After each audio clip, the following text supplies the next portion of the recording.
छछना जिया दीदार फना किया चरण के छैया ओढ़ाता तुमैया मानिला तुमे कहीं कहना किया के पड़ी मैया आवे के पड़ी तोहरा आवे के पड़ी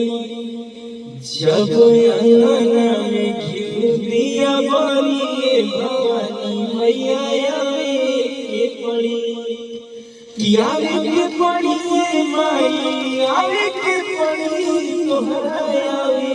के पड़ी जब अंगना में घिउ दिया बनी भवानी मैया आवे के पड़ी।